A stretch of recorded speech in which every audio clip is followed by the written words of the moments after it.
So what are we doing, Ron? What we're doing is what we've tried to do on multiple other occasions. I blog, you respond, and then I do a video reply to your response to my blog, and we post it on the blog site. This is extra content that you get only by going to the blog. They get the idea.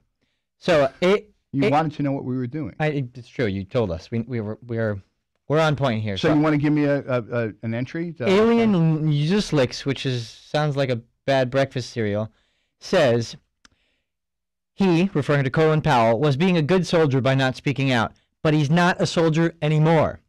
Moral cowardice is not defensible on that basis, and I am sick of civilians of his ilk defending the president by saying, when your commander-in-chief goes to war, it's your duty to shut up and work for victory.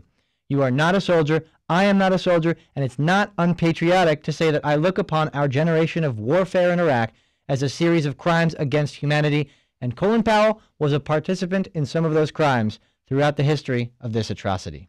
He was. That's absolutely right. And you make the point even better than I do in my blog, that Colin Powell had a duty to resign once this war began. He knew it was wrong. He had a duty to step aside, and then he could have become a force around which anti-war forces could have coalesced because of his tremendous stature and knowledge. Instead, he just went along with it, and we see the results. Alien Uselix is pretty angry, though. You're justified in that. Yeah, I think it's totally justified in that. And we could, if we wanted to, although we don't have a lot of time, we could go back to Colin Powell's role as a soldier in Vietnam.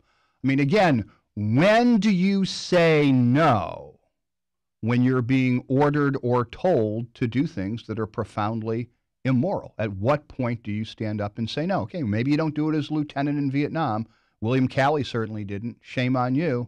But once you're head of the Joint Chiefs of Staff of the United States of America, if then you don't have the courage to say no, what does it take? Very disappointing. Thanks, Alien Uslix. Yes, Alien Muslix. It is sound like a breakfast cereal, like Muslix. Yeah. I think I have to actually go back on the air. The clock is. Oh, all right. Let's go on the air. Yeah, we have a guest.